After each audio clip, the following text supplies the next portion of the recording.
Well, hello everyone, and welcome into another rockin' awesome night here at the Six Screens Telenetwork. Wow, I'll tell you what, we have got a great program coming up here right now. We have Barbara Anderson. Her program is Watchtower Insider. Barbara Anderson tells all, and she's on here tonight with a guest. Boy, I'll tell you what, I'm really looking forward to this program. Dieter Parczany. He'll tell you more about himself, and Barbara will as well. But he has a lot to talk about. He knows a lot of what's going on behind the curtains of the Watchtower, and he knows a lot about the blood issues and the fractions. So why don't you listen in to tonight's program? Let's bring Dieter on, and let's bring Barbara on as well. Hello, folks. Hello. Hi, Rick. Hello. Yeah. Well, we have got a great audience already coming in. I can see that the numbers they really were looking forward to tonight's program. So I'm going to kind of step out of the way, Barbara and Dieter, and you guys can go at it. So we're looking forward to it. Now, near the end of the program, as we usually do, somewhere around 7:15, 7:20, we're going to open up the phone lines. That'll be okay, Dieter, with you? It's okay with me. All right, just want to make sure because we'll have people calling in from pretty much all over the world, and they might like to ask some questions. So I'll step out of the box here and let you guys go at it and keep the wheels moving. Well, hello, Dieter. Hello, Barbara. Oh, hey, why don't you say your name for everybody? Yes. Because you know who said it wrong. Yeah. So my name is Dieter Parczany. Dieter is like Peter, only with a D. The IE in German is a long E. And Parczany is a little difficult for Americans, but if you think about a poor Johnny, then you almost have the pronunciation right. Parczany. Okay, I'm saying it right now. Parczany. Have I got it? You got it. All right, so let's go on. I'm going to talk about your history.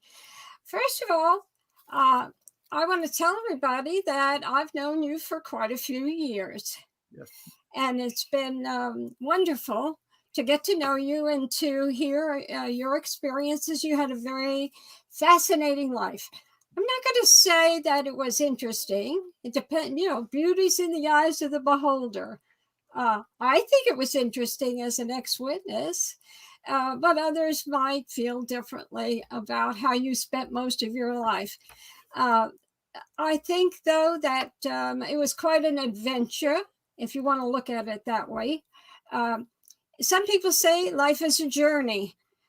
We could turn it into an adventure. I think you did, but it had its ups and it had its downs, didn't it? So, first of all, I'm going to tell everybody that you were born in 1952 in Berlin, Germany. You're the oldest of 4 children, and your parents were Jehovah's Witnesses. At that time, wasn't this behind the Iron Curtain, the Berlin communist country? No, not our part. There was a West Berlin and East Berlin, and I was in the West part. Okay, that clears that up for everybody, so we make sure we are accurate. All right, so you were a youngster, weren't you, when you started to report your ministry, your field ministry? How old were you? I was 9 years old when I started reporting as a regular publisher in our congregation in 1961. I see. And baptized?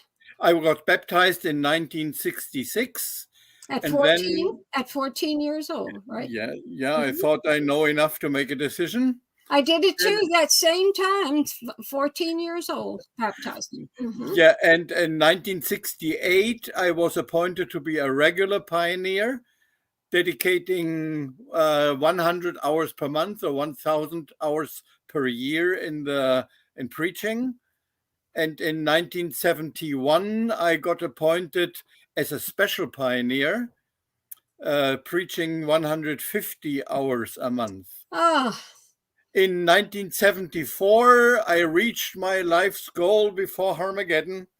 I was invited as from 25 people worldwide to be a member of the 57th class of the Gilead School in Brooklyn, New York. You were a young man then, though. I was, yeah, they told me in Germany I was the youngest elder in the country.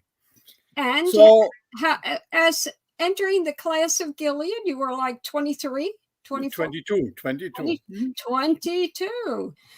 Okay, keep on going now. And after Gilead School, I got assigned to be a missionary in Spain, where I was a missionary till 1979.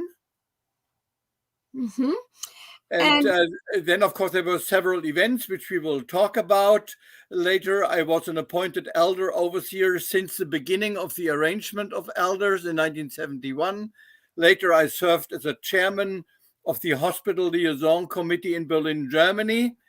And finally, after long fights and problems, I resigned from all tasks and informing in a letter to the elders of my congregation that I do not want part of the organization anymore who claims to be Jehovah's Witnesses. And this was in the beginning of 1988.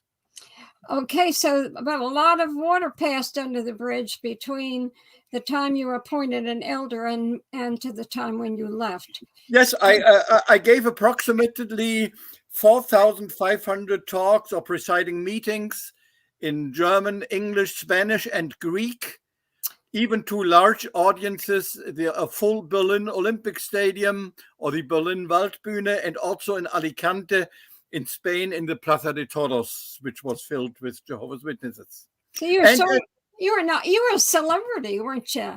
Yes, and in this time I also was used by the Watchtower as an underground agent.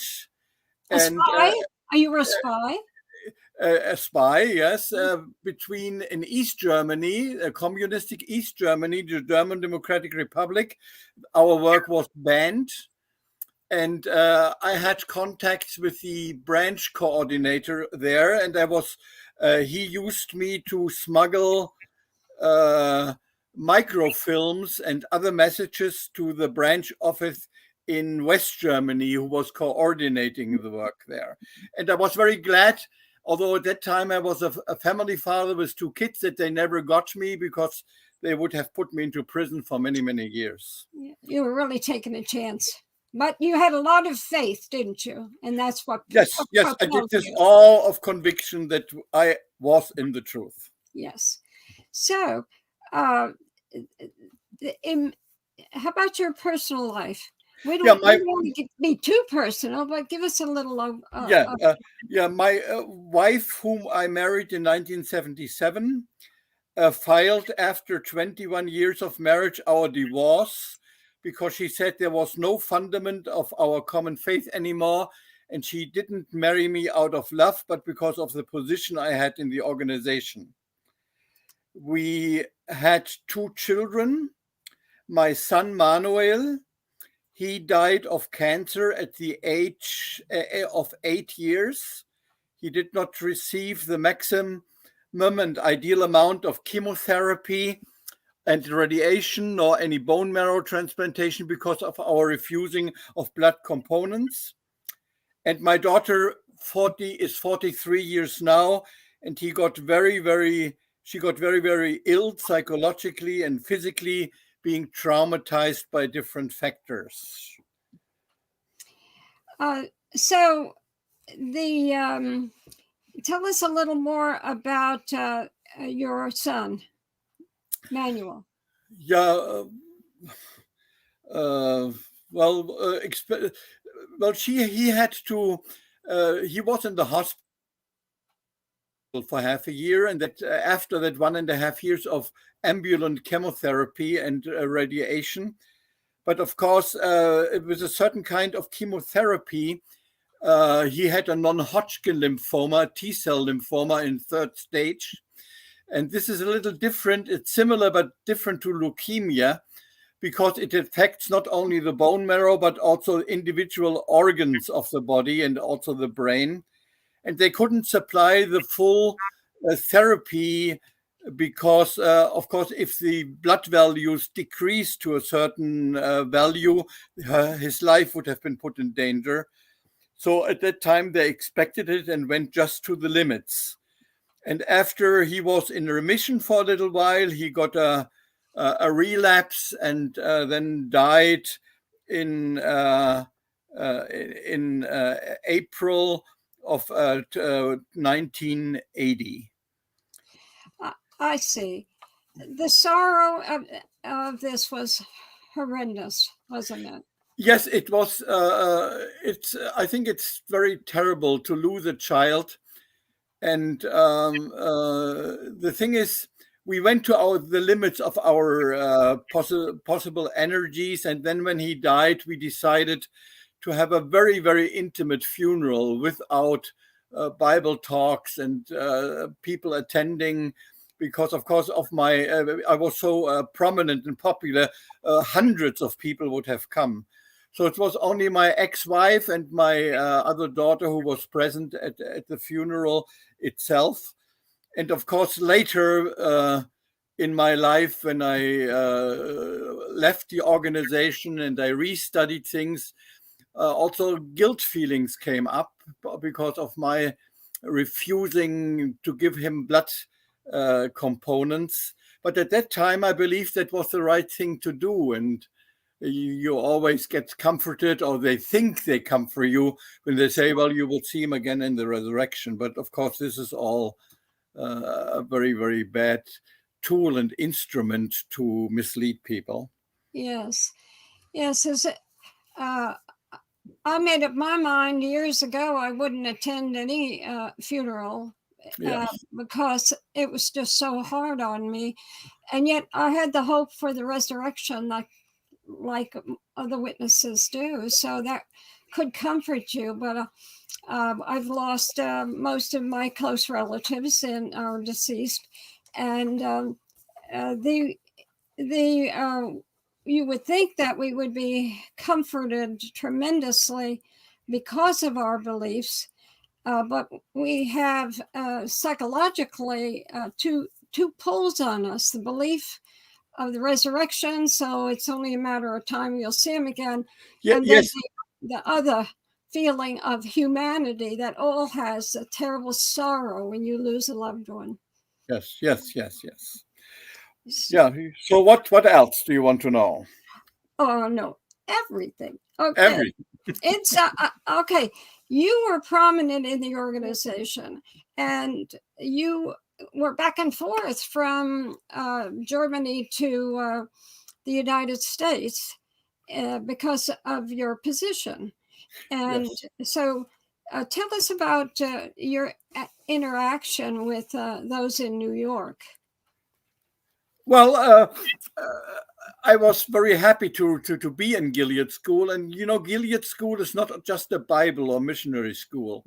In reality, it has the purpose that the responsible people in the organization get to know you personally so that they can give you assignments later on according to their feeling where you could do good service to the organization. So in everything you do, whether you sit at a certain table, whether you work certain things, whether you're in school, they write reports about you to evaluate you and see how they can use you in the future. Yes, pardon me, but was Albert Schroeder the registrar of Gilead at the time? No. Ulysses Glasses was the teacher and registrar, and we were one of the first classes with just 25 students. So we were very much on the stage every time, being on focus. During the time, I have to admit, I got to know very, very, very pleasant people. I was assigned to the table of Robert Wallen and his wife Lorraine. He was the right-hand secretary for many decades of Nathan Knorr. Yes. And also later he was a helper of the governing body. He's deceased now. And being together, we became friends. I somehow became a substitute son for him. And we had a very, very close relationship even after I left Bethel. We spent vacation time together. He visited us in Germany. We visited him in New York. And even after I left the organization and had the official status of being disfellowshipped, he was in correspondence with me. That's amazing. And so he violated his own laws and rules. Right. But he really loved me, and his wife too. And we had a very, very close relationship. And of course, because of this, I got a lot of insight into certain organizational structures which the usual Jehovah's Witness doesn't have. Then we also developed a friendship, or I developed a close friendship to Jean and Anita Smalley. Anita Smalley was from Berlin, Germany. And so we were in touch very, very easily because of the language. And her husband, Jean Smalley, has been one of the principal senior writers of the Watchtower organization and is still alive. His wife died from a brain tumor, but he's still alive and one of the helpers of the governing body in the writing department. Also, this gave me a lot of insights because Gene Smalley has a certain character. He's very frank about things. And he told me things very, very frankly, and we had very, very open discussions, as he was also one of the main authors concerning blood issues. That's we had a lot of. I remember, for example, one time when my son had died and he visited us in Berlin, we talked about the blood issue, and I just asked him frankly, well, what if the Watchtower Society would interpret Acts 15, 28, 29, abstaining from blood only to the whole blood? Then we wouldn't have any problems anymore, because it's medical procedure all over the world now not to give complete blood transfusions, but to only transfuse components. So he told me, well, I see your point, but what would we tell all those others who lost people in death through not accepting blood transfusion? So we can change our viewpoint. It's really an extraordinary revelation for many people. Yes, yes. Because what you're saying then is that the components, to take any of the components is okay. But yes, if I can just add a little something to that. So the Bible speaks only about whole the blood, not about components, of course. That's right. So that means those components, chemically speaking, are not blood anymore. To illustrate my point, who would conclude that someone receiving oxygen as a medical treatment is drinking water or taking water into his body? Because it's true that oxygen is one of the primary components of water. However, the oxygen itself is no water anymore if it is taken out. So the same with blood. Blood has different components, but only all those components together make up blood. So if you take individual components out of the blood, it's not blood anymore. It's chemically no blood anymore, as well as oxygen is no water anymore. Although oxygen itself is a main component of water. So if we would say that Acts 15, 28, 29 only means the whole blood, then taking components would not mean to take blood, because it is no blood. And that's what I recommend, or also to doctors, to tell Jehovah's Witnesses who need a transfusion: we will not transfuse your blood. We will only transfuse certain components. And I also have certain scientific background in that, because I worked long years in Germany in the hematology and oncology department of the University Clinic Charité. And later, when I moved to America, to the United States, I worked for more than 15 years in the trauma surgery department at the Yale Hospital. That's it. You So I moved, was very, you yes, moved in 2004. Let's yes, make sure everybody 2004. understands that that's when you Yes, and you worked in Berlin at that university clinic yes, before that, from 89 to yes, 2004. yes. You learned what you did at the foot of an extraordinary man, isn't that right? At the a professor in. Yes. Tell us a little bit about your job with him. Well, Professor Huhn of the Charité in Berlin was one of the leading experts in the world about questions to hematology and oncology. And we really became friends. And he accompanied me also during the dying of my son Manuel, and then later was a very important social friend for me after I left Jehovah's Witnesses. And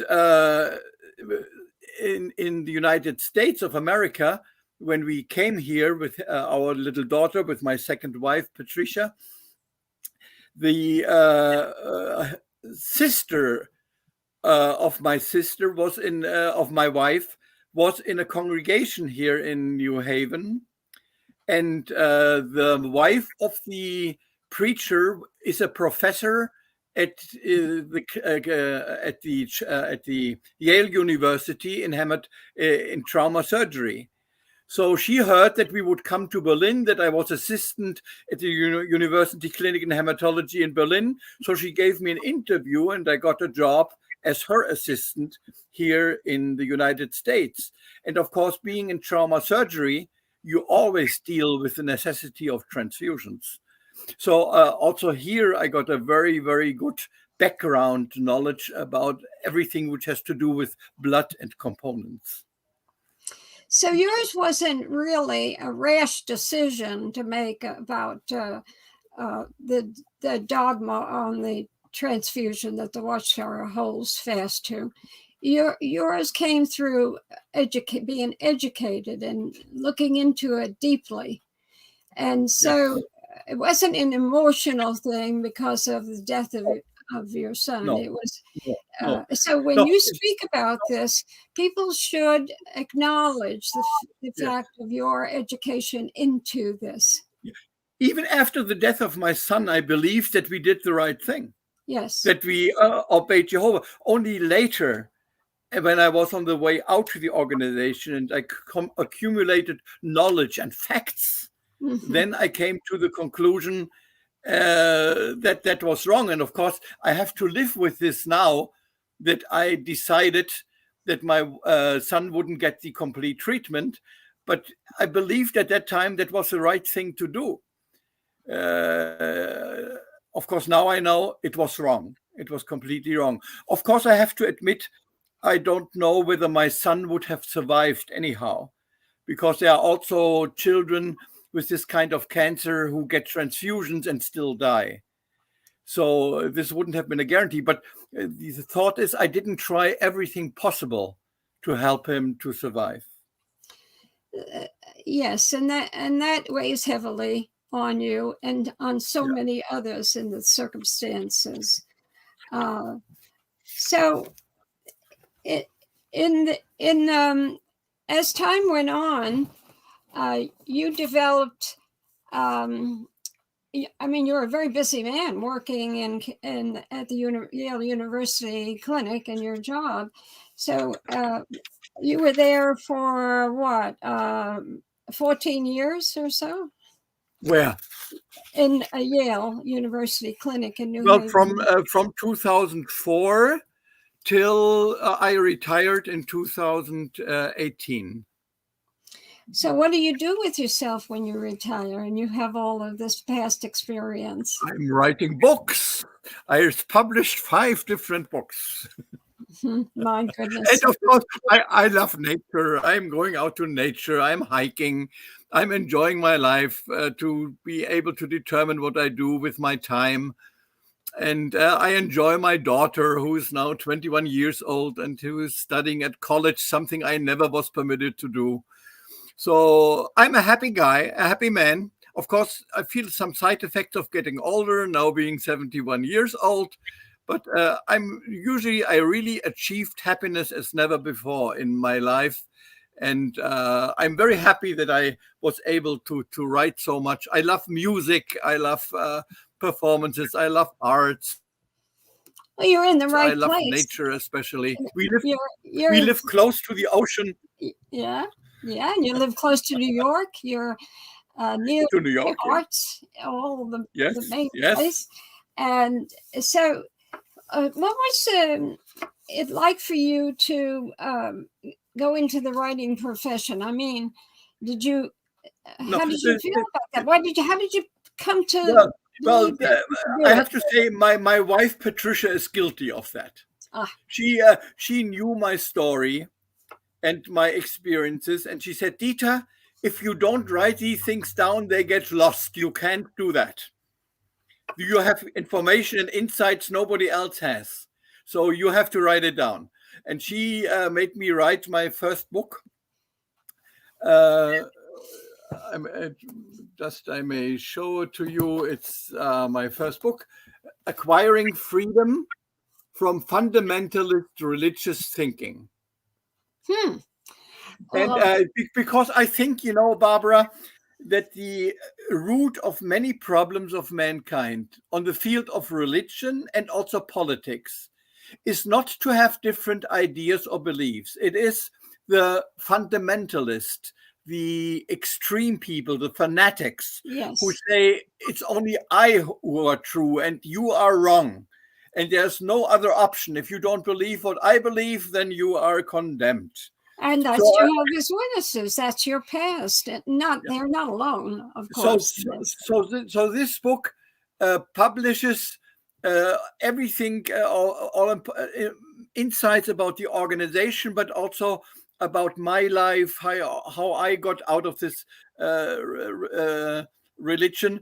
And the very first book I published, I even did not publish under my name, because my mother was still alive and others whom I didn't want to hurt. Only if it turned out that it doesn't make any sense to be anonymous anymore, I revised it and published it under my name. That was the first book, Acquiring Freedom from Fundamentalist Religious Thinking, which led then to the second book. Oh, wait, don't go to the second book. I got questions. Okay. Did you discuss in your first book why you felt the organization of Jehovah's Witnesses is so dangerous? Even though the witnesses themselves, so many are so pleasant, and we had wonderful friendships. I remember my own life and my husband's his, and we had such wonderful relationships with so many people around the world. And yet, what do you say to that? Well, the thing is, many underestimate the danger of a religious community like Jehovah's Witnesses, because they consist of so many nice and pleasant people. There's no racial and cultural segregation anymore. Everybody's helpful and hospitable and loving. They have a worldwide brotherhood and are mostly likable people. So you think, well, what can be so dangerous about it? The main danger is the principal danger that Jehovah's Witnesses have to give up many or most personal freedoms. Thoughts, actions, decisions of livelihood are under the direction of others.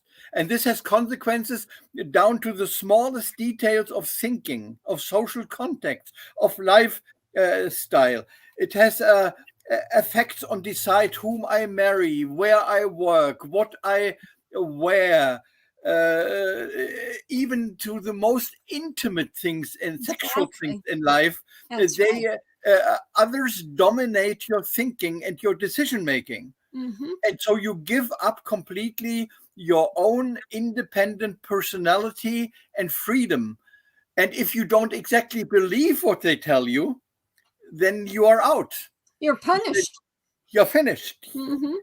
They punish you with destroying all your social contacts, which were the only contacts you had in your life, because you were thinking everybody else was a bad part of this world, which gets destroyed.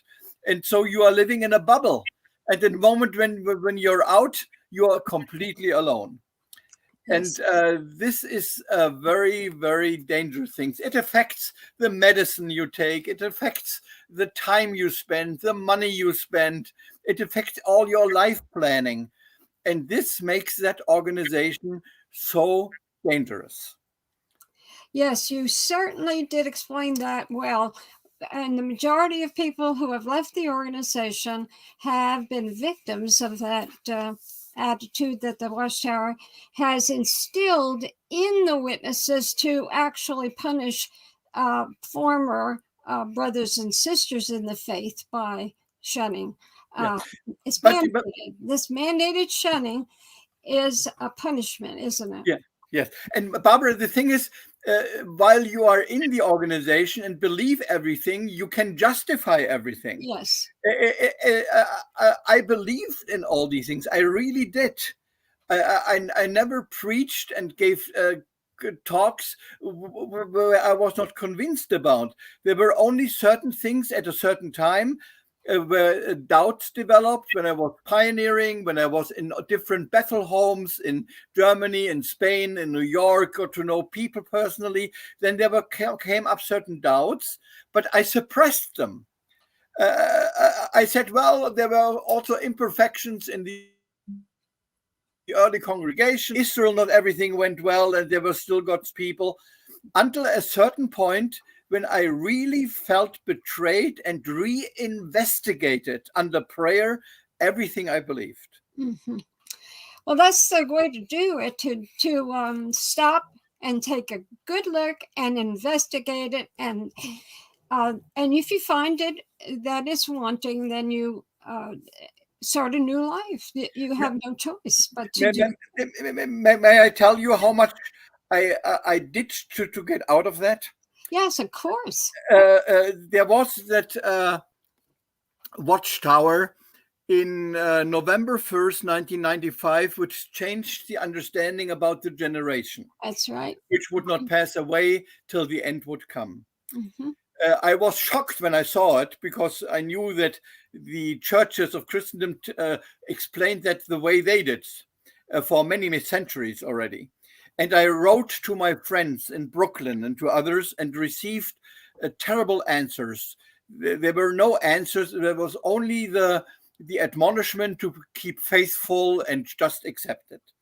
So what I did is, because it influenced my life, it was not just an interpretation.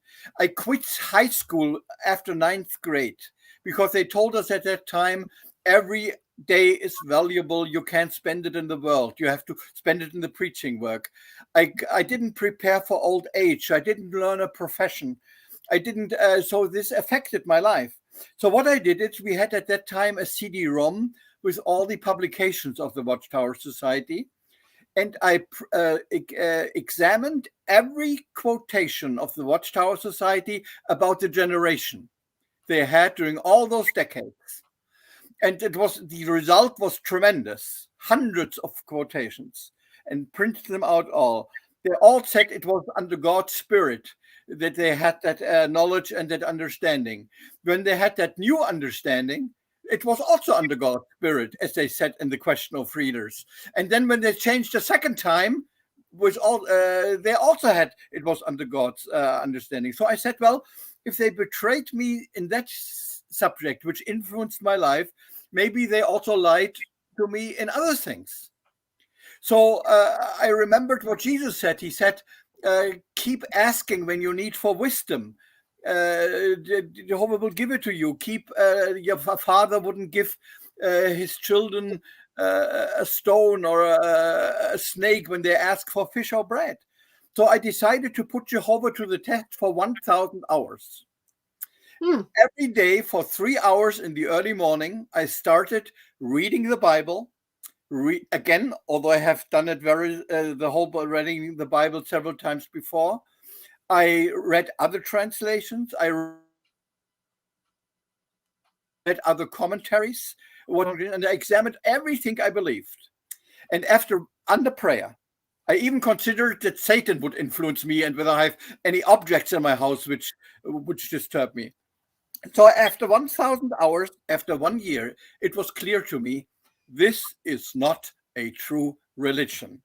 I have to leave it. It doesn't measure the facts. The facts speak a different language. Mhm. Yes. So I don't know how many people have done that, to examine so thoroughly their religion. But then I left the religion being convinced, well, I'm not guilty of things Jehovah doesn't condemn if it is not true. So I really, after doing this scientific spiritual process, I was convinced I have to leave that religion if I want to keep sane. And there was one key experience, if I could shortly tell this also. Yes. Uh, I was, when I already came to those conclusions, I got an assignment from the Watchtower Society to give a manuscript talk at the district assembly on Sunday morning. When was that? That was in 19, just a moment. What was that? In 1997 or 1990? Yeah, 1997. Mm-hmm.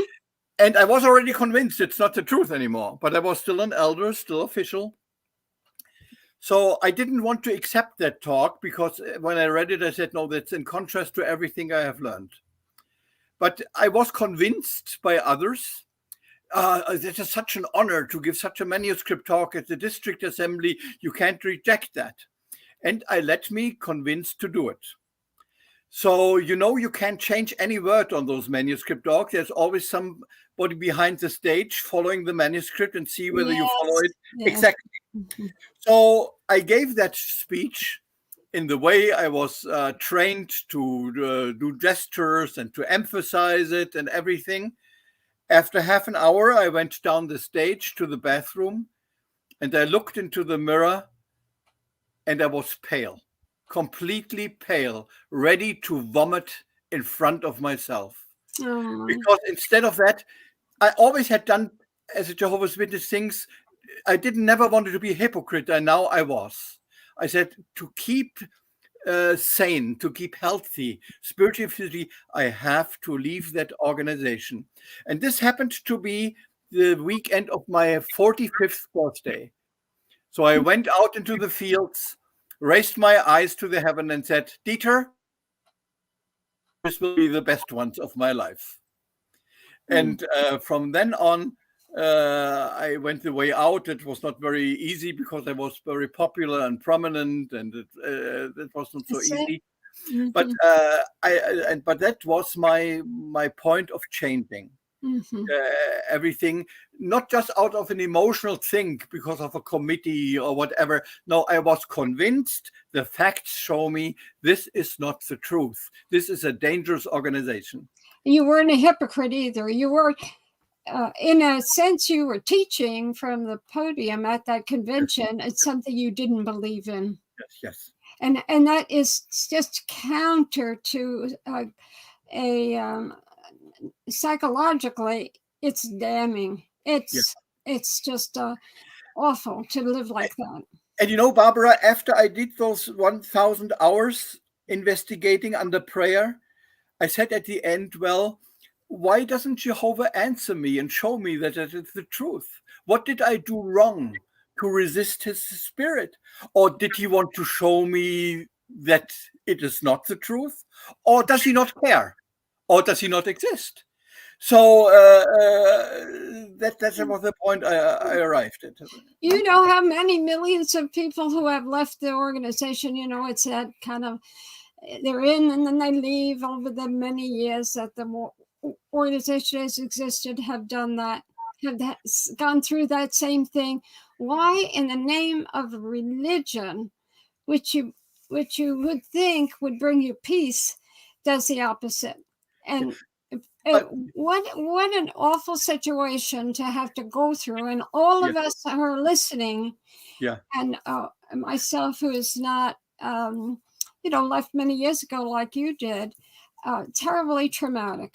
But Barbara, my experience is that most who leave the organization do it because of one thing. They stumble over one thing. They are hurt. They feel some injustice.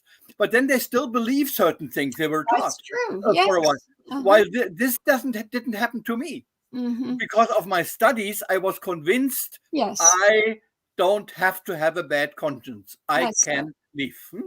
Yes. Well, I agree with you there. Look at all the books. So you probably see all the books I have. I studied for years. When I left the organization over child abuse, I was still a believer in the doctrines of the Jehovah's Witnesses. Yes. So I wasn't free, and I didn't intend to be free. I just wanted to speak the truth and do the right thing. But it was after I left over child abuse that I started studying. And it was a revelation, and it was a freedom. Yes. Freedom. Yes. Mm-hmm. So this, of course, those studies led me to two other books. The next book, because of my Bible studies and everything, is the book Questions for God. Oh, so how before you go on, I want to hear a little saying that you have, because you told me about this and I liked it very much. And you told about the truth story. About the truth story. Okay. Yes, yes. Just a moment. We don't want to rush ahead and miss some of this stuff. Okay, so let me see. Just a moment. I have to partly read it to you because I think I'm not able to put the words together so nicely by memory, although I wrote it down, but still. Yeah, it's about the truth, because everybody claims to have the truth, right? Yeah. So the problem of finding the truth is illustrated very vividly in the story about the truth store, which I read once. I have altered the story a little bit. It's about a shop with a sign at the entrance saying, "Truth for sale." I entered the store telling the salesperson that I want to buy truth. "What truth do you want to buy? The half-truth? The sham truth? The temporary truth? The comforting truth? The changing truth? The latest truth? The simple truth? Or the complicated truth?" No, I want to buy the real truth. "Do you have it? What does it cost?" Of course, every truth has its price. You must decide if it is worth paying the price for the truth you want. Well, what is the price for the real truth? Well, it is a temporary loss of peace of mind, possible loss of family and friends, sleepless nights, possible anxiety, constant insecurity, more question marks than answers, an uncertain future, no guarantees. Are you really willing to pay that price? And I say, yes, I'm willing. It's worthwhile. Yes, it's worth it. We speak from experience. Yeah. That's beautiful. I wanted to. I'm skipping around here, but That's okay. Okay, because they pop into my mind. When we were talking about blood, we talked about the components. The components. It's not blood anymore. So, what you were saying before, just in review, that really you can take the components because they're not blood. Yes. But in this country, we don't really call them components. I know. And so I want to. I know. Say that, but you can ask any doctor. Yeah, but our audience you needs to know that we call them fractions, and so you. Oh yeah. Okay. It's fractions. So it's erythrocytes. That it's thrombocytes. It's the plasma. Mm-hmm. Yeah. So these are different fractions of blood. And it has been a custom for many decades already, and they are really making progress to give to the patient only what he needs in his specific situation. And so they can also take more advantage. So they separate they divide, they split the blood into these different fractions. I'm sorry that I call them components. No, I actually like the word components better than fractions, but I know that so many don't identify it. Yeah. So and somebody can ask any hospital, any doctor about it. When a person needs a transfusion, although they call it blood transfusion, it's not a blood transfusion. It's a transfusion of fractures. Even if it seems red, it doesn't mean anything. That's right. The color. For example, Jehovah's Witnesses permit bone marrow transplantations, although it's never done. But bone marrow looks red. Mhm. And it's more close. It's closer to the complete blood than any other fracture is. So if it is red, it doesn't mean And it's permitted. It's permitted. It's permitted, and but it's no blood. Yeah. Also erythrocytes look red, but it's not blood. It's only the component of the color. So I know when my mother had a heart attack and later she died, she was willing to take fractures, but she was scared when she saw that red in the thing. And I, because I was not enough for her, also the doctor had to explain her, the red doesn't mean anything. It's not blood. This is a good explanation to add to what we were talking about before. We don't want to miss that because this is too important. For people need to realize concerning there isn't any such thing as a transfusion. Like a complete blood transfusion. This happened in former times. In many decades ago, in the 1950s and 60s, they transfused entire blood, whole blood.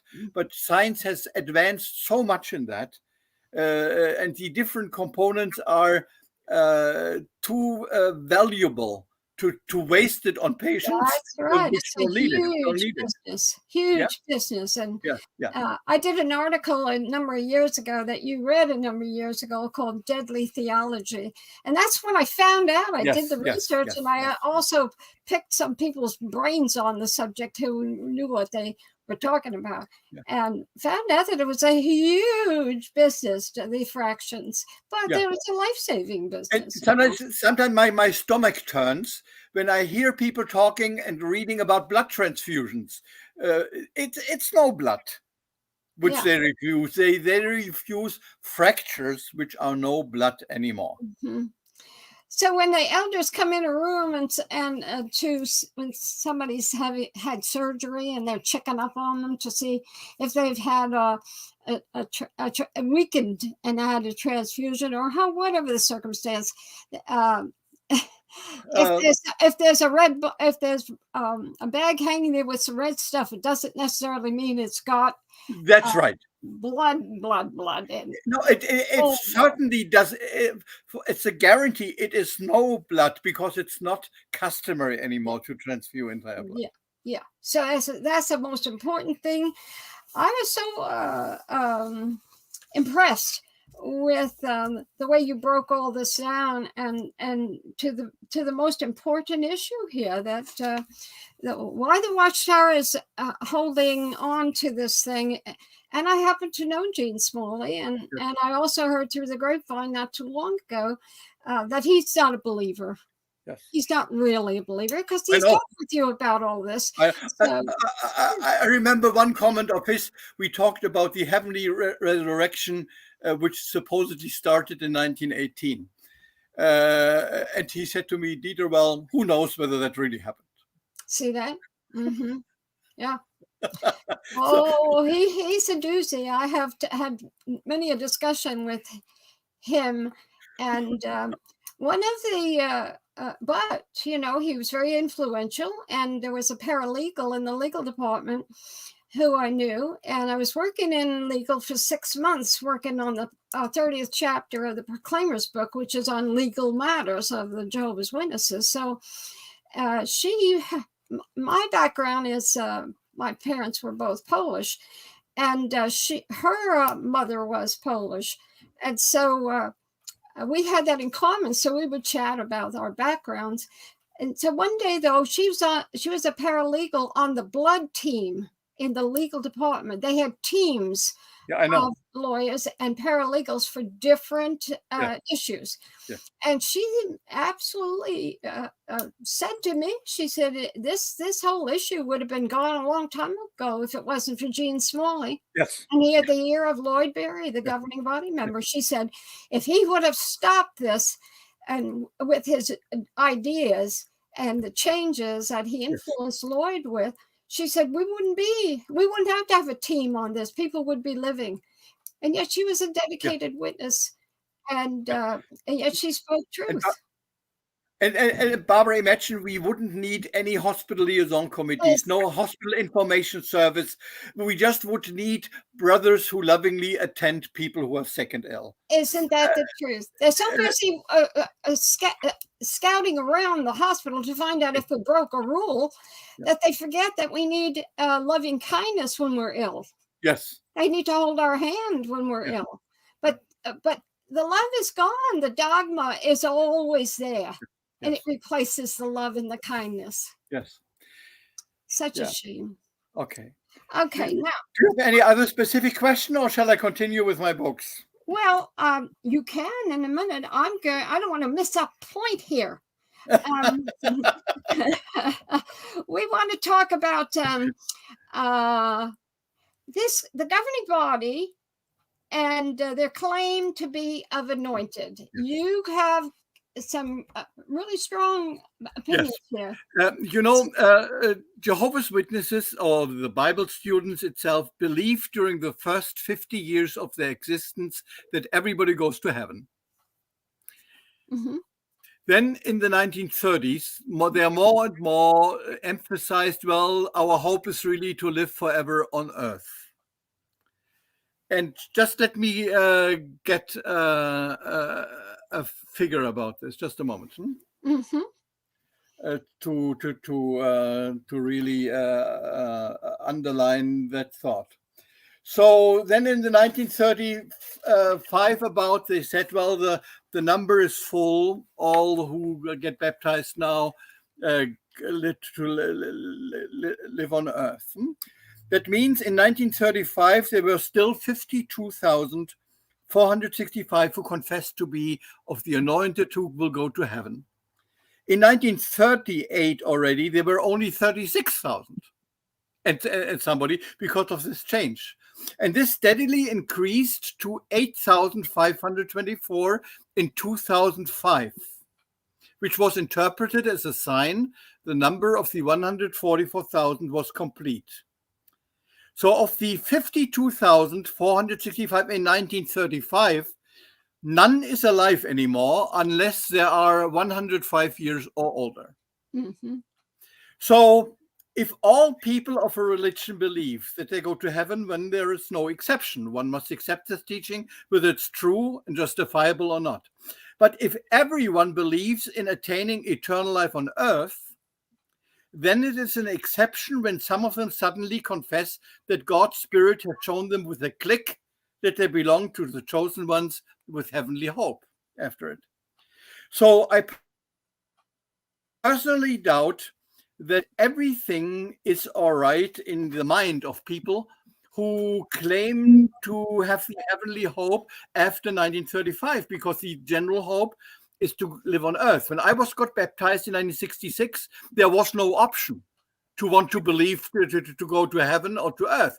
Everybody knew we would have an earthly resurrection. Right. Well, now the time of those who confess to be one of the 144,000 is increasing. I heard that.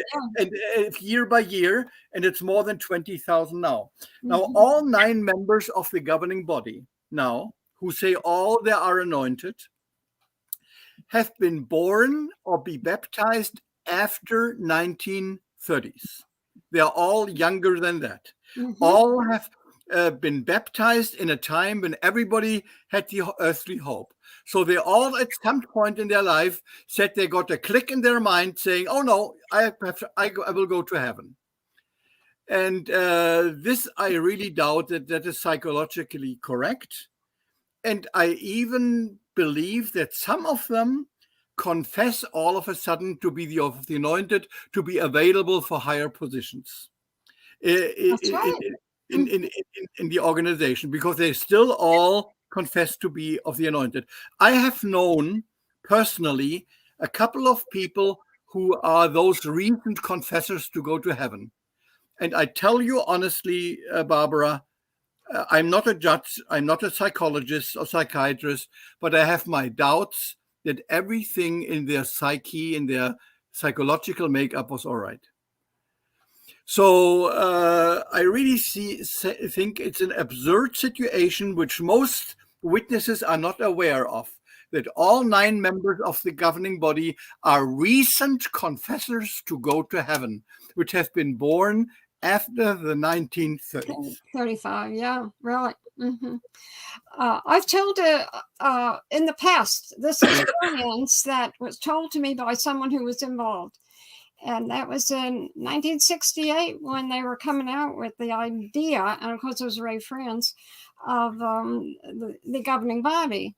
And Ted Jarris, he was learned about this. He was in the district court, and he learned about this. And the man who told me about it said Ted Jarris at a convention came up to him and talking to a circuit overseer. And he said, Ted stood there for a little while, and then he interrupted, and he said, he spoke to me, this fellow said, because I profess to be of the anointed. And he said, how do you know you're of the anointed? And Ted Jarris was claimed to be of the other sheep. And so he said, this guy said, well, you know, Ted, you'll know if you are. And so he didn't get the right answer he wanted, I guess. So he stood there a while and he wandered off. And then the circuit overseer said to this gentleman, he said, well, looks to me like Ted is going to be taking the emblems very soon. And sure enough, because of the timing right in there and the choosing of the governing body, Ted Jarris began to bite. He was invited into Brooklyn, and he was partaking by then. Yes. So he had his close alliance was with Noor, Yes. and so when you were there at Gilead, you know, Ted was there in Gilead around that period of 49. 1974. Wallen's wife Lorraine, she told me that Ted was the youngest. Yes. And you know, when I was there, it only started under the direction of an idea of Raymond Friends that a new governing body would be formed and divided into different committees. Mm-hmm. And by the way, this arrangement of the committee still exists, although the disfellowship. Mm-hmm. Yes. Mm-hmm. Yeah. So he really defined that, and it caused a lot of problems because Noor lost his power. Yes. And yes. and Fred Friends and the secretary treasurer, the 3 men lost. They were the governing body. If you look in the Proclaimers book, in the beginning of the Proclaimers book, that's the first book that I ever saw the society print that called those men who were the president, vice president of a corporation, called them the governing body. Yes. Yes, it was the 7 directors of the Watchtower Society, which were officially the governing body. Yeah. So change was in the air, and Noor never forgave. The whole situation was a mess. I know. Jarris particularly was called in. He knew he was going to be called in because Noor invited him in. Yes. And one of the senior writers told me this. He said that why did Noor bring Jarris in? And he answered his question for me. He said, because nor knew that Jairus would make the rest of their lives miserable. And he wanted to punish the other men of that governing body, that first bunch, to make their life miserable because they displaced him. I mean, he still was of the governing body, but he wasn't the king. He was not the alpha and omega of the organization. Exactly. So you see, we know from those who were involved in those years, and certainly you were, that there were lots of stuff went on. It wasn't kosher, right? It wasn't. It was a dream presented to us all, a fictitious dream, but they made it sound so good. Yes, didn't they? And it was just humans plotting for power. Yeah. Okay, so before the questions come from outside, I just want to mention shortly what I still. We still have some time here. Yes, do we? Oh yeah. Yeah. Mm-hmm. Yeah. Good. So tell us about how you feel about the disfellowshipping people. Yes. Well, first of all, I want to say it's a normal arrangement in every organization, political or religious, that people can get kicked out, excommunicated, or leave the organization. But there is no organization which I know which has such deep social effects, like with Jehovah's Witnesses when they disfellowship someone. This is, of course, because they are living in a social bubble. Everybody else is in the world. And then when they disfellowship someone, nobody can even say hello to them if they don't live in their own household. Even the own kids not, if they don't live in the same household. And this cuts somebody off completely from all social contacts he had. And this obviously causes great psychological damage to many people. I have seen that myself, and also with my father at the end.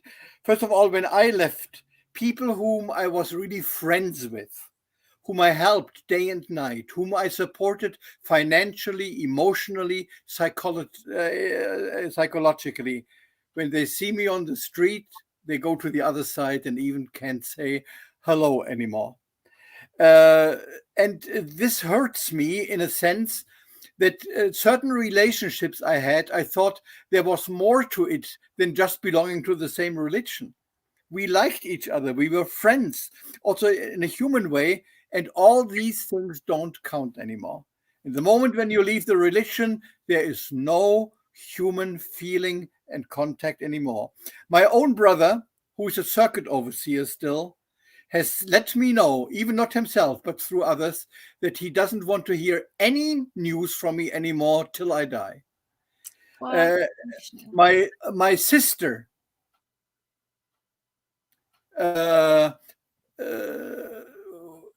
who has certain guilt with her, also concerning the one daughter, cut off all relationships and contact with me. I have only one sister left, who also left the organization, who still loved me. My father is another example. When one of my sisters once upon a time fell in love with a person who was disfellowshipped, but who really wanted to come back. My father at that time was an elder, and he wanted to help him to return to the organization.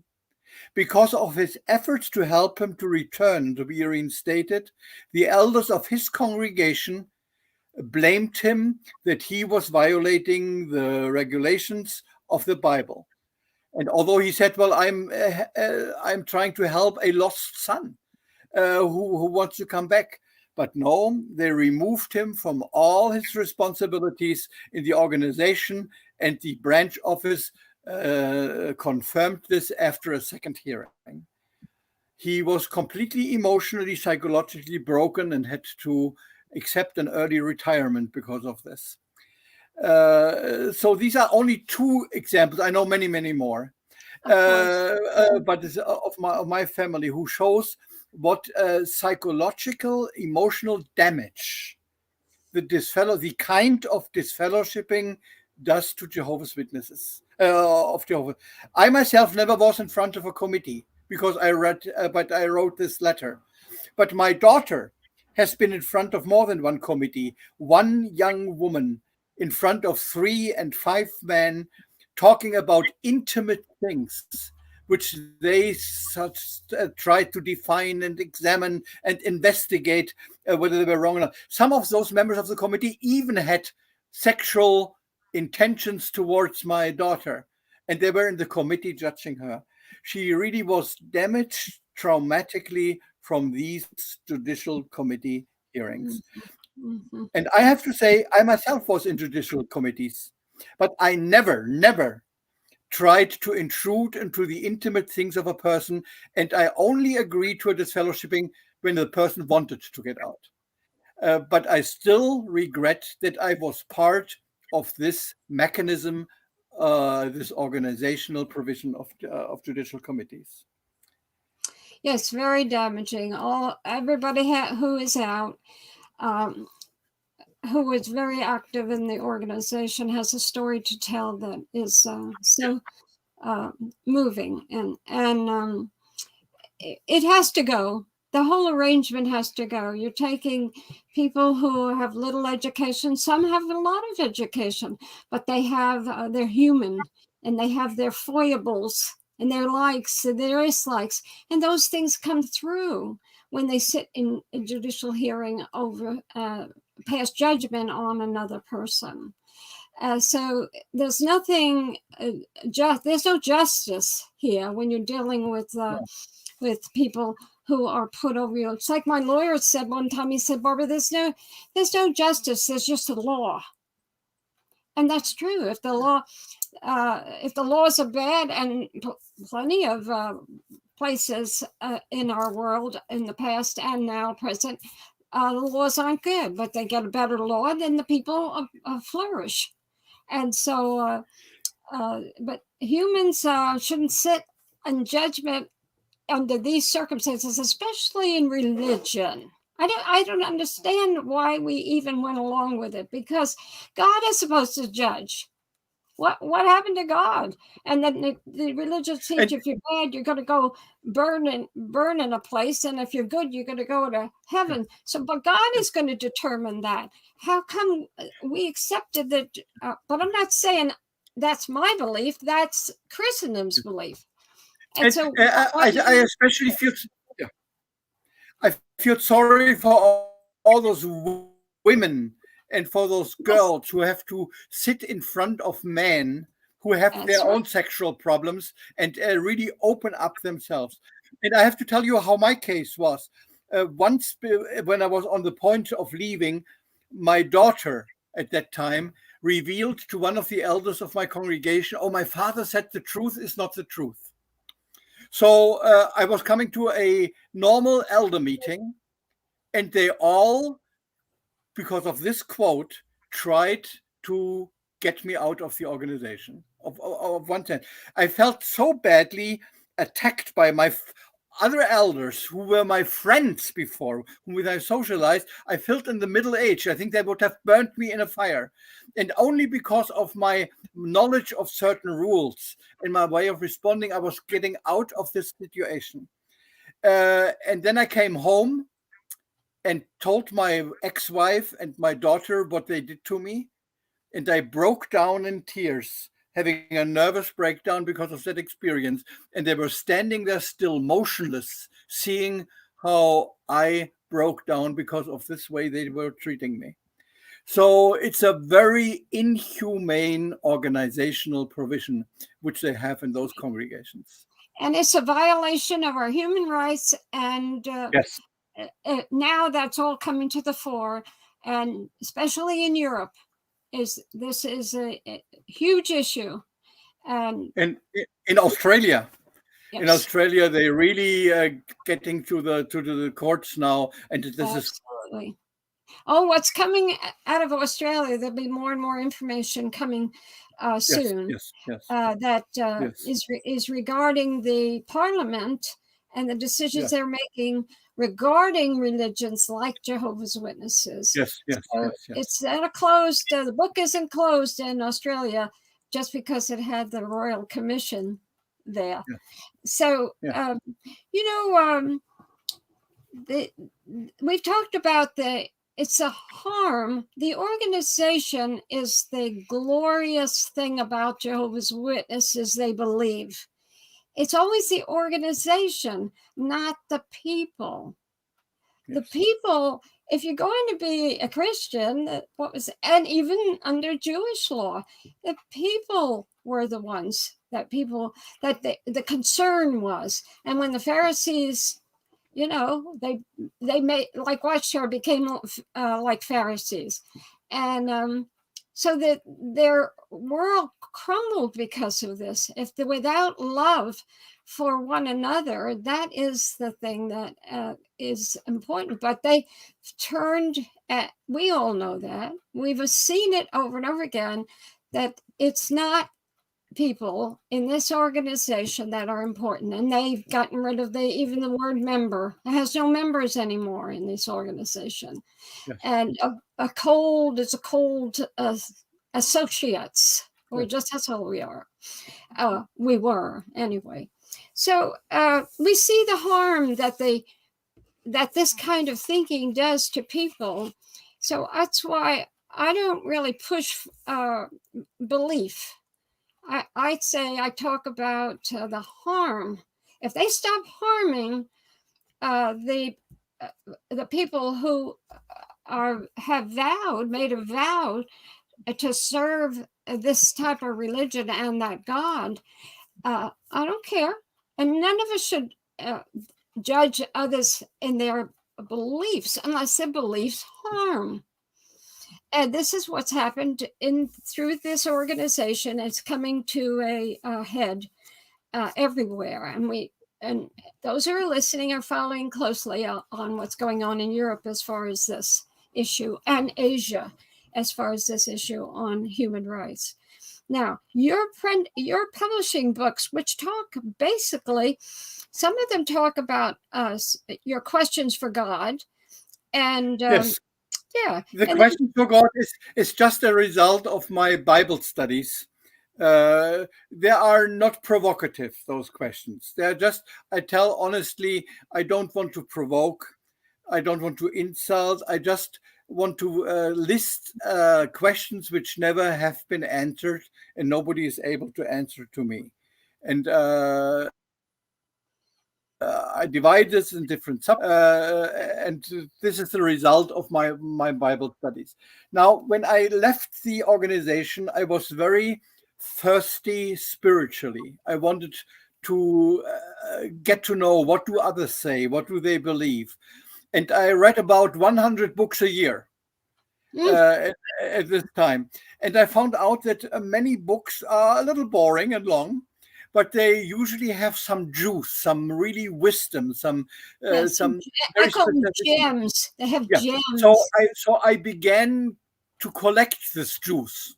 I began to collect those interesting ideas and quotes of certain books, and I was filing them. I was categorizing them alphabetically, and the result of this work is my third book, Quotes collected during the so far best 20 years of my life. And this one book is it's really two books, because the things I read in German I left in German, and the things I read in English I left in English. So I have one copy in German, one in English, all with different quotes of these hundreds of books I read in those 20 years. And this is everything here, from death to animals to nature, all things which I thought were exciting and good to read. So that is really a source of wealth, of wisdom, of information, of other people, of other writers. You're saving us a lot of time for reading a lot of books, because you picked the best out of all of them, so we can only buy one book. That one. And then you know, my the story, getting to know my second wife, is a very, very special story. the circumstances we met, and it's really the great love of my life. And I'm so happy with her that for our 20th wedding anniversary, I wrote her a book. Oh my goodness. And this book is Stay As You Are. Ah. Stay As You Are, a love story, thoughts about good and happy relationships, and love letters. Oh. And this is a story of our exceptional relationship which we have, and I'm very, very grateful for her, and she's an inspiration for me also spiritually. She is an opera singer. Yeah. I met her when she was starring in the musical Evita. Nice. In a very, very special way, if I may say that shortly. Yes. How I went by a theater in Berlin with the musical Evita, and I just wanted to go in there to see the price list because my daughter wanted to go. I was already out of everything, and then I saw the price list and said, "No, this will my budget doesn't allow that." So a young girl. A young woman turned there to me in front of the box office saying, "Would you like to go to Evita?" And I said, "Well, I thought she wanted to sell me a ticket." She said, "No, I'm a member of the cast, and I had invited friends, and they can't come, and we are the last weekend here in Berlin. If you want, you can have 2 free tickets." Wow. And those free tickets led to a friendship, a communication. I visited her later in the States, and after a while, this friendship. The one who gave you the tickets? The one who gave you the tickets is the gal? Yes, and this friendship converted into love after a while, and we got married. Then she was moving to Berlin and being a member of the cast of the Hunchback of Notre Dame, which was a world premiere musical for 3 years on a big stage with thousands of people present. Phantom of the Opera. Yeah, and the Hunchback of Notre Dame. Ah. And then later we moved to America, and since we are here, and now we had the baby, and she wanted to quit her career on stage to be a mother all time. So she is now a music teacher in a school. And your wife is a music teacher? My wife is. So and all these experiences, Barbara, led me to write the last book of my life. The last book of my life. And that is the latest, which just appeared newly. And this is the book, What I Still Wanted to Say. What I Still Wanted to Say. And insights, wisdoms, viewpoints, and memories. And this has 2 parts. A collection A to Z to all the insights, wisdoms I have gathered, viewpoints about all different kinds of subjects, from getting old to death to love to work to walking, from A to Z. And the second part is my autobiography, the different parts of my life till today, which I think is a very interesting life story to tell. And now with that 5th book, I think I'm done writing. And I'm very happy that I accomplished to say everything I wanted to say in my life. And I hope, when my parents died, they died with many things I wanted to know about them. And they took it into their graves. And I want my daughter, Amelie, to know her father, to know that she knows what I thought, what I did, what my ideas were, so that she has a nice memory of me. And that was the purpose of the life. That's kind of you. It is a kindness for you to do that, because children don't understand that. They don't really care about it when they're young, but as they get older, they do care about their roots. Yes. And they wish their father, I wish my father had told me more. Yes. I had to go out there and do the research myself, and I was amazed after I found out about him. And I'm very happy about my daughter. She has the musical gene from her mother. Oh, beautiful voice, a great dancer. I'm not very good musician. I only can manage a CD player, But my daughter, she has the talents from her mother, and she is studying dance and musical theater right now in Pennsylvania. And I'm very, very happy about her. She's now, those holidays, she is with us. And it's a great, great pleasure to have brought up a child not in a theocratic way. Yeah. But, That's a play on words. and to see how easy it is and how pleasant not Yes. to have 1,000 rules which are unnecessary. Isn't that the truth? Absolutely. Couldn't say it better. Couldn't say it better. We were so poisoned about everybody outside being miserable and unhappy, and Satan was ruling them and all that stuff.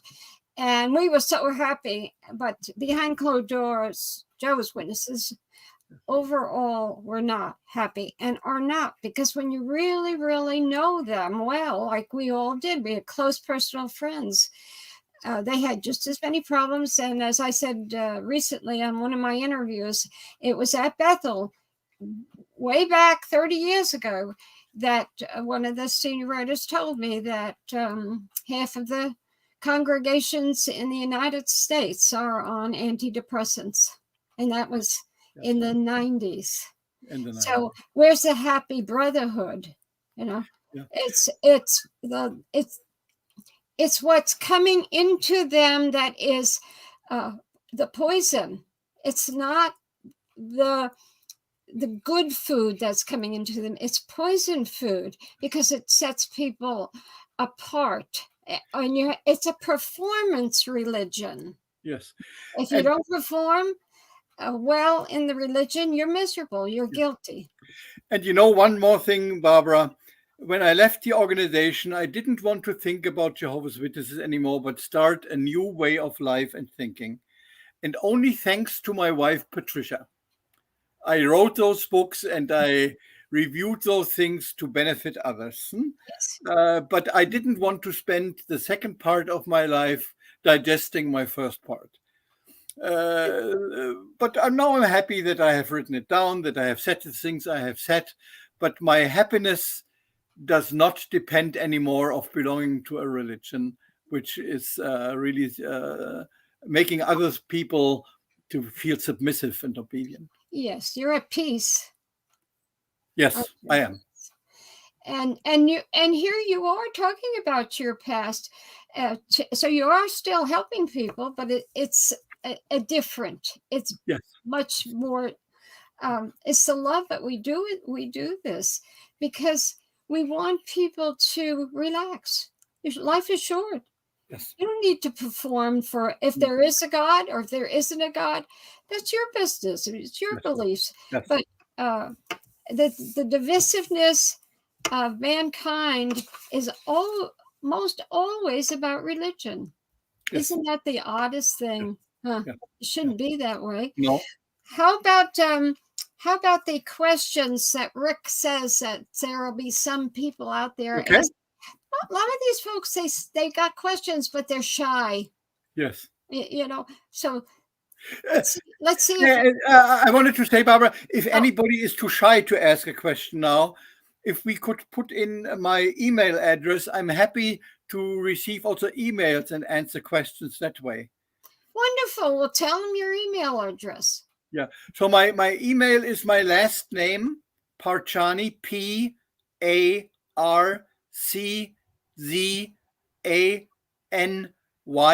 @hotmail.com. Couldn't be easier. Yeah. So I'm very happy to receive questions or comments of anybody who wants to. And if somebody, Okay. Now, yes. Rick, are you there, Rick?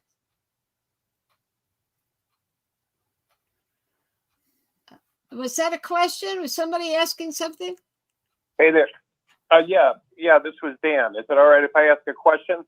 Why not? That's what we got this wonderful gentleman here to do, is to tell us everything. Yeah, I just want to say, I really appreciate the show. I really appreciate you, Dietrich, coming through like this. And I also appreciate you coming out the other side on top, not being a victim, not crashing and burning, but saying, I'm not going to, reinvent this thing over and over in my mind. And, allow it to destroy you. I'm really awesome. That's an awesome perspective.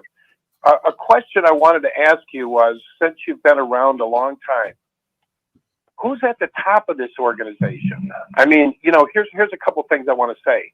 One is they seem to be highly organized. I mean, in the sense that they build, they invest, they make money, they know what to do with their money. They can organize these massive, conventions. And then on the other hand, they seem like dumbasses. I mean, the blood, why would an organization put themselves out and do something like this? I mean, on one hand, they seem super intelligent. When I was there, they seemed like they were making all the right decisions. It was growing, and they had this brotherhood, and it was beautiful. And then we got the blood doctrine, and it's like, what created? Who was the guy who came up with the blood doctrine? That it just seems like corporate-wise, for a big company, they wouldn't get involved with something like this. It seems very like a stupid decision. Yeah. Good Go ahead. question. Yeah, so I'm wondering who's running Watchtower. Is this? I mean, I'm not 8 men. And I'm just going to throw this out.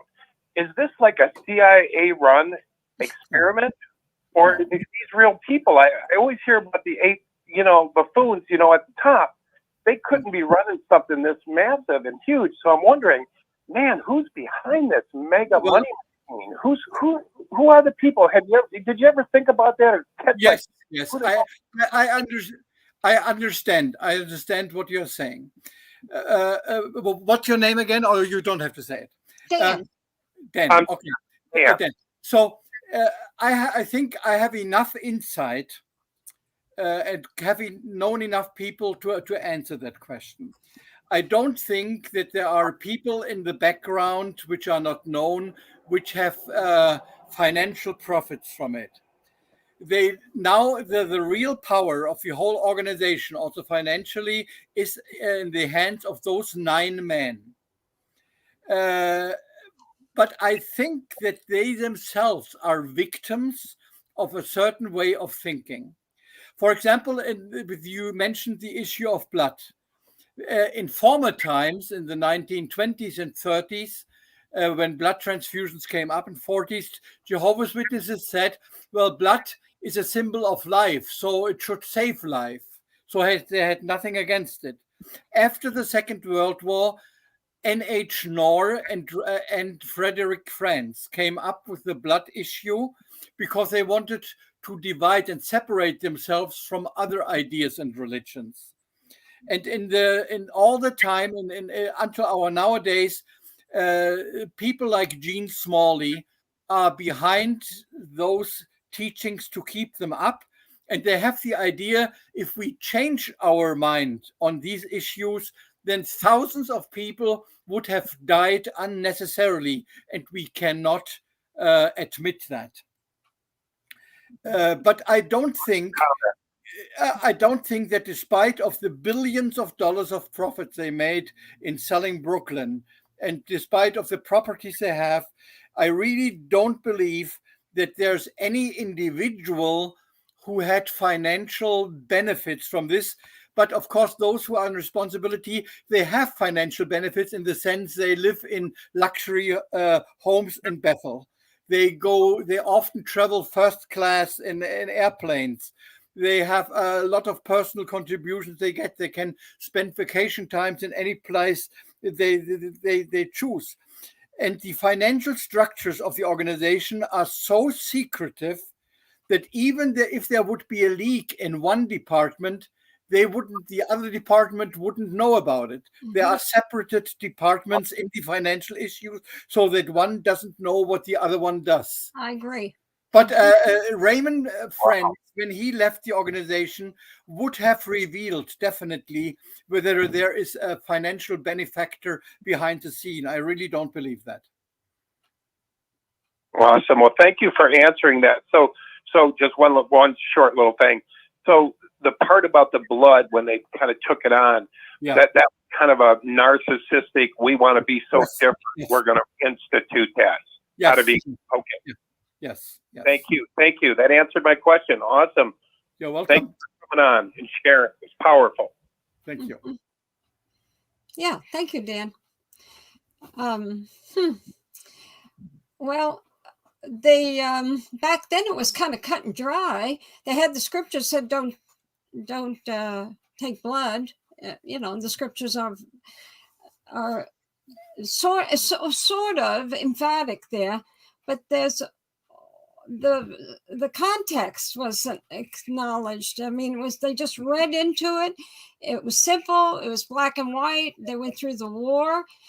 People during the war, they laid out on the ground, and someone came along and gave them a blood transfusion. Remember in the movies, you saw that. So it was don't take it, but it wasn't simple. No, Barbara, but they wanted to separate themselves from Babylon the Great, the fourth religion. They wanted to be different. Yeah. And the blood issue made them different, among other things. But it seems simple that they were right, but they weren't right. I mean, No. If you look at it and investigate, like you have done, and a lot of people have done over the years, it wasn't like it appeared to be so simple. Yes. In the scriptures. Yes. So, and they didn't look far enough, which is a problem with Freddie Franz. He was the oracle. And so it was like he knew everything, but he did not know everything. No. He didn't look at the scriptures enough in the opposite arena. Frederick Franz is the principal guilty ones for all those doctrines, which they still maintain. Frederick Franz is the root, the key for this religious construct they have. That's right. Disfellowshipping was his. I have it in writing from somebody, a senior member of Bethel, and it was his. Yes. And so all these major teachings, when I went through Freddie's file cabinets, I had to when I was on the Proclaimers book. And what did I find? Letters there. Freddie was in the infirmary. He was dying, and he died a few months later after I was in his files. And what do I find? But that Nora is telling Rutherford is telling Fred. That's how old some of the letters were. Rutherford is telling Freddie what to write in Rutherford's name. Yes. So who's the author of all of this? Frederick Franz is the key. Yes. The root. That's right. So he's the one that was interviewed by a reporter who, after he left, when Freddie was made president, the reporter interviewed him. It was the only time that Freddie accepted a reporter coming into his office and interviewing him. It appeared in the Time magazine. And so that man told me, and another person who was with me, who was a lawyer, and said to me that as far as he was concerned, he spent 1 hour with a man who was certifiably insane. Yes, I agree. And those who knew him, he lived in another alternate planet, I think. I met him, I heard him, and I completely agree that he was not sane. Mm-hmm. He was very intelligent and smart. Exactly. But he was not sane. That's right. Mm-hmm. So the background of this organization, when you really truly look at it, is there's a lot of problems with it, but yet people hang on to it who have the need to hang on to something that makes promises like this. Yes. Promises. When you think you're going to die, it's a wonderful thing to be told that that's it. Yes. That is not so, that the chances of living forever. So many of us can't even hardly deal with getting old, because from childhood, all you know is that you're not going to grow old. Yes. So it is a problem. It would be such a good thing if religions like this went the way of the, People who threatened me that I shouldn't leave the organization said you will not see your little dead son again if you leave the organization.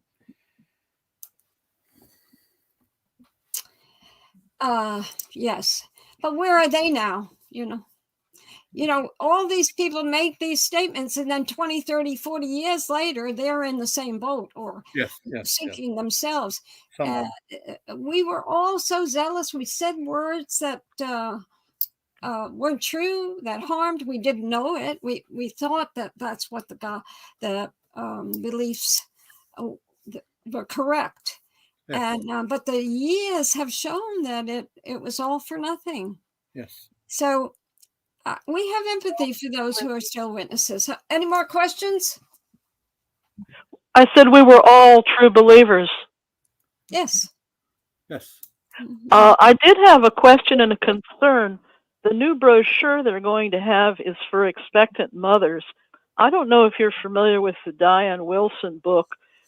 She left and she wrote a book about infants that had Rh factor and were allowed to die. And also many of the expectant mothers after labor need a blood transfusion. And so this segment of women and children is a large number of people that die of blood transfusions in the witness subculture. I'm real concerned about what's going to be in this brochure for expectant mothers. And I think the people need to be made aware that a simple blood transfusion would save those infants' lives. And I appreciated hearing from Brother Dieter tonight, and that many of us have had years and hours of doctrinal looking and also anger because of other extortions and lies that have been told to us. Yes. Dieter, what do you have to say? Did you know a new book is coming out? I don't know the brochure, so I can't comment much on it. But the main thing is, again, those pregnant mothers who need such a transfusion, that they understand, and that is what the doctors should be told. It's not a complete blood transfusion. It's an exchange of certain fractures of blood, which the mother of the baby needs in that moment, and they should put that out of their mind. There are no blood transfusions, meaning the whole blood anymore. It's only the fractions. Why the leaders of this religion get into these type of things is beyond me. They get into private affairs, and then they have to turn around later on and try to back out of the mess that they've made. And I know of many of them because of being at headquarters and listening and talking with these people, and who were there when the idiot decisions were made, and then later it has caused so many problems. Barbara, do you remember the problems of bleeders who came up many, many years ago?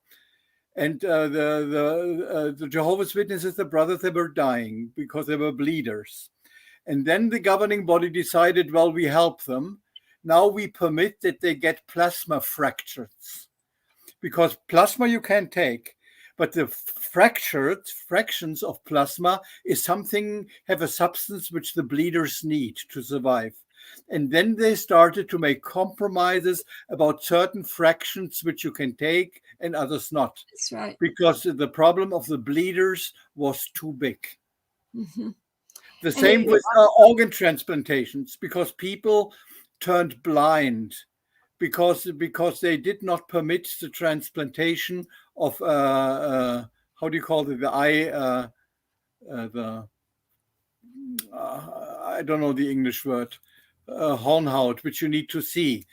There's a certain transplantation which they take from dead people to put on the eyes of people who are in danger to blind. And Jehovah's Witnesses said in the past, no, that's cannibalism. You can't do transplants. Mm-hmm. And then after a while, they changed their minds and said, well, they can do it now. Mm-hmm. Because so many, or even of Jehovah's Witnesses, turned blind because of this rule they had. Yeah, in fact, Dieter, that was the cornea transplant. Yeah, cornea, that's what I mean. Yeah, and my mother, who was a staunch Jehovah's Witness, she needed it. And Yes. it was a real tumultuous time for her. She tossed and turned. She didn't know whether to take it or not take it, Yeah. but she did land up taking it. I'm glad she Good. did. But you're right. A lot of witnesses, more than likely. At that time, they taught taking any kind of transplant, including corneal transplantation, would be cannibalism. You can't do Yeah, it. I remember that. But they had to change their mind because the amount of people who needed those things were too big. The same with bleeders, those who turned blind. And so the governing body was changing things in fractures. And You're right. but they can't push themselves to change the idea that all fractions are allowed, because then the issue of blood would be gone and there wouldn't be any different anymore. Well, fantastic program here tonight. Now, we got a few minutes left. We do have some people who want to talk to you. Okay. We have some people on the telephone line. So if you'd like to say hello to Dieter, Okay. he's on. And, of course, he's on with Barbara. And, boy, I'll tell you, what a great program. It's going really good. So if you'd like to speak up, come in, hit *6. Looks like we have got, go ahead. Well, my thing is, in fact, I enjoyed Dan calling in. I've been listening here intently. Yes. But I have to tell you, people really, you're a straight shooting guy. I have to tell you that, Dieter. A lot of people say they love your accent. I'm going over some of the comments here. They're just I'm sorry. I try to get rid of my accent, but when you are an adult, that's difficult. My daughter speaks German and English without accent, but I can't get rid of it. Well, don't you get rid of it. Go ahead. We got 630. Is it? Go ahead. 603. You're on with us. Go ahead. Oh, Kevin from the answer. I enjoyed the interview. Very nice interview, Peter and Barbara. Yeah, on the blood issue, I never, the time when I was associated and then when I got baptized, I never really believed in that blood thing, because if you go back in Bible times, I think this is a false doctrine, their blood doctrine. Yes. Because if you go back in Bible times, when they take what's in the Bible, don't eat blood, the other nations, I believe, used to drink blood, human blood. Mhm. And getting a transfusion isn't the same thing. I don't know if the nations, when they fought battles, if they drank the blood of their fallen enemies or what they did, but that's what they were, the context. But the Watchtower Society, they've taken this out of context. It's not the same thing having a blood transfusion. You're not eating it, you know? No. So, and Acts 15 talks about things offered to idols of the Romans, food and stuff which was offered to the idols. And the Christian shouldn't have any participation in those sacrifices to idols and don't consume it. yes. I want to ask a quick question. You were talking about the governing body. Yes. Are they all brainwashed like we were? Or are some of them, they realize it's not the true religion and they just are living a luxurious life? No. They are all brainwashed and they believe what they say. Okay. All right. But they do live a nice life, don't they? They do live a nice life. They, like you say, they get They have a nice life, being separated from any bothering from outside, always getting the best things in life, traveling or whatever. But they are brainwashed too. They also are victims of all those doctrines of Jehovah's Witnesses of the past. Okay. And they are treated like royalty by everybody at the headquarters, right? Yes. Like royalty? They're all in Wallkill in New York. Yes, that's what I thought. Okay, thank you, Dieter. Thank you, Barbara. You're welcome. Yeah. Well, thank you. We got Linda James. Linda James, go ahead. You're on with us. Go ahead, Linda. Hi, I really enjoyed listening to you and your story and about the books that you wrote. You mentioned that you were part of the liaison committee. Yes. My question is, does everything about the organization is they keep records on everything, and I'm wanting to know if you know if they keep records on those that have died from the lack of blood transfusions. Yes, but they will not reveal the number. Okay, so they do know, it's just not going to be know, reported. yes, but according to estimates, there are several thousands. A year? I can't tell you exact numbers because we have no way, but they really keep even records of dead people. So they must know. They must know that there are thousands and thousands of people who died. I don't know in what frequency. I read there are calculations, but this is all speculation. Sure. When the liaison committee, you know, was supporting Jehovah's Witnesses even unto death, did they fill out any paperwork like elders do during a judicial committee and turn that into the organization? Would the liaison committee do that as well? No. Okay. Thank you for answering my questions. I appreciate that very much. And I'm very glad you're happy with your wife. Thank How you. that whole love story turned out. That was beautiful. Thank you. Thank you. Thank you. Well, very, very good, Dieter and Barbara. We got about 5 minutes left. So, you know, why don't you guys kind of give your last words here, and then we'll cut you guys loose. Barbara? Oh, well. I think I've said enough. Who wants to listen to me, you know, after all of this? And no, it was very good of you to come. And maybe some didn't agree with you. I have to say, I was reading some of the comments here. There are a few people that didn't agree with you. One lady said that, what's he talking about? There's a lot of blood bags hanging in the medical situation. So that's okay if they don't agree with us. We have a right to say what we want to say. Those people should ask. They should ask. What is red is not necessarily full blood. So they should ask what they are transfusing exactly. They call it blood transfusion, but it's usually bottles of erythrocytes which look like blood.